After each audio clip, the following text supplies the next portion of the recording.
Dumarami na nga mga paryente. At sabi ni kasamang Joshua, patuloy pa rin. Kasi kahapon na po yung nag-umpisa po yung pagpipisa po nila. At tuloy-tuloy pa po rin. Hanggang ngayon po mga paryente, makikita ho natin. Mayroon na nga mga paryente oh. Yan. Hindi na lang po natin bubuksan, baka maapektuhan po yung Pero mayroon na maraming sisi po rito sa baba. Yan. At kahapon po kinumusta ko po yung ating ni-request na blower po dito. Dumating na po raw. Kaya ito gagana na ulit itong ating isang matagal na panahon.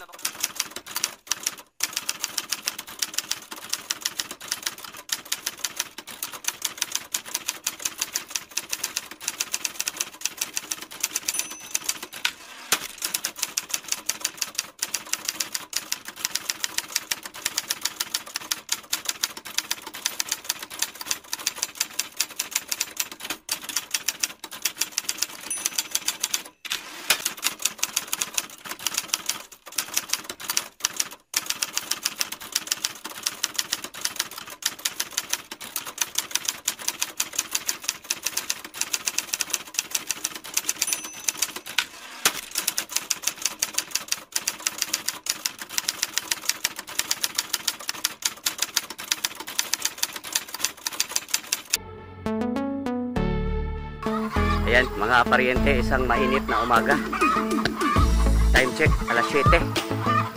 At sisilipin na naman natin muli yung pong ating binabalik-balikan ko po yung natin mga paryente, yung pong hatching rate po ng ating incubator.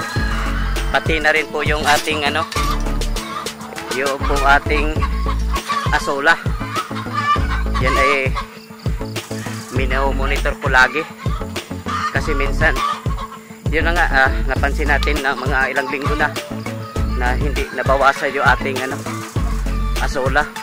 Tapos yung po ating hatching rate po nating incubator, titignan po natin kasi magmula nung ina-adjust po natin yung pong pagkain po nila, minomonitor po natin yung pong hatching rate kung may pagbabago ba. Nung nakarang linggo, medyo unti-unti na po siyang dumarami kasi nung 22 may schedule na mapipisa. At kahapon daw, mayroon din daw. Kaya nga silipin po natin at ang sabi po ng kasamang Joshua, yung lahat po raw, yung lahat po raw ng itong ating asola pans ini-empty po nila. Inalis po nila lahat ng tubig kasi nung una po dalawa lang pong pans yung inalis po nila yung tubig, pero napansin daw nila marami pa pong palaka, kaya yung lahat na itong lahat inalis po daw nila yung tubig. Ito mga bago lang po ito mga paryente, kaya mayroon pong malapit na mapupuno, dalawang pans at lahat daw nilinis po nila. Ayan, mabuti naman kasi mahirap po kasi pag napasukan po tayo ng palaka, madali lang silang dumarami at saka makontaminate yung po ating tubig. Baka may epekto doon po sa ating sa ating kalusugan po ng ating mga alaga. Ayan, ito na rin po yung ating marketing mga paryente, may laman na po. Ayan, so konti lang po yung ating marketing, ibig sabihin ay tuloy-tuloy yung pong pa natin, yung kumbaga pumipick up na nga po ngayon yung pong ating dressed chicken. Ayan, talaga sadya ko rito, ito pong ating incubator. Hirap buksan po itong pintuan po nila mga paryente Ayan, ay may laman na rin po yung ating nursery kasi nung nakarang linggo po bakante pa po ito at tinapos papuraw nila yung pag-disinfect po dito. Ayan, eng ay nako, dumarami na nga mga paryente. At sabi ni kasamang Joshua, patuloy pa rin kasi kahapon lang po yung nag-umpisa po yung pagpipisa po nila at tuloy-tuloy pa po hanggang ngayon po mga paryente. Makikita ho natin na mayroon na nga mga paryente Yan, hindi na lang po natin bubuksan, baka maapektuhan po yung ano. Pero mayroon na maraming sisiw po rito sa baba. Yan. At kahapon po kinumusta ko po yung ating ni-request na blower po dito. Dumating na po raw. Kaya ito, gagana na ulit itong ating isang ano, matagal na panahon na bakante po ito mga parente kasi hindi nga po sila nakahanap po ng blower. At buti na lahat pinagtsagaan po natin, nahanap po natin yung blower na katulad ng blower po rito para wala na pong ibang ina-adjust. Ayan, at magandang balita mga paryente, ito, dumarami na po yung ating ano, hatching rate. Kasi itong mga sisiw po rito, magkasama po ito, yung batch nandito sa pinakababa po mga paryente. Ayan o. At dapat sana pag nabakante po ito, iwan ko lang na-disinfect na rin po nila ito. Pero si kasamang Joshua din naman mga paryente, nakapokus yun. Hindi yun, minsan hindi mo kailangan pagsabihan. Alam po niyo yung ginagawa po niya. Ayan. Pero dapat may ano, bakit walang ilaw? Ganito ka liit mga paryente, dapat iniilawan pa po yan. Kahit ito, iniilawan para tuloy-tuloy yung pag ano po nila, kumakain. Kahit gabing-gabi, pwede ho sila kumakain pag may ilaw kasi kailangan pa po itong ano yung adlig ito, yung walang limit yung pakain po. Ayan. Yan, halos lahat ng nursery pen po natin mga paryente, mayroon na pong mga laman. At tayo po'y natuwa kasi nitong mga nagdaang linggo, ang sabi po yung pong nilagay nila sa marketing nanggagaling po rito. Katulad nito mga paryente, nasa nursery pa lang, ang lalaki na. Ayan. Ay mayroong isang bakante po rito. Ito pong nasa pinakadulo. May isa dito sa loob. Ayan. Ayan mga paryente, nagpapabaha na naman po tayo dito po sa ating ampalaya. Ayan. At kaninang umaga po nagpitas po tayo at nakakuha po tayo ng kulang-kulang 300 kilo. At hindi na po masama po yun kasi itong ampalaya po natin, ito po 300 puno lang po ito. At ngayon po pang-6 na pitasan lang po natin. Makikita po natin na kaakyat na po nila dito po sa taas.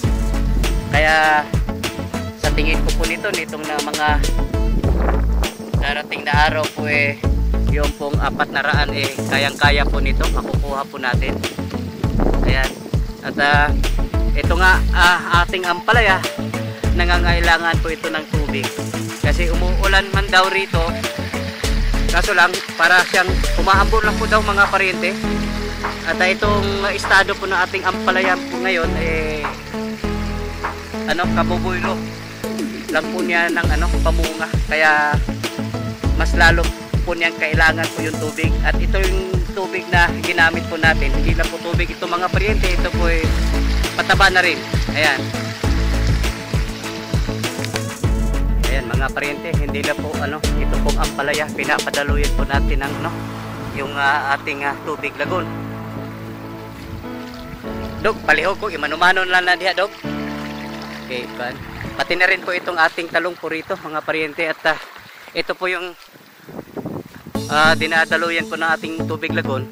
Umiikot po ito doon sa dulo mga paryente, para yung pong ating isang tudling po doon, yung malapit sa ating kalabasa, may sama na rin po sa sa ating patubig, yung pabaha po natin. Yan, titignan natin sa dulo. Gabali 2 tudling po rito mga paryente, 2 tudling na talong, at saka may isa rito sa pinapaliko po kasi itong kanal po natin, pinapaliko po natin doon papunta sa mag-isang tudling po riyan. Ayan. Ito mga paryente, dito po siya lumiliko para maisama na rin po itong mag-isang tudling po rito. Ito malapit po sa ating kalabasa. Ayan.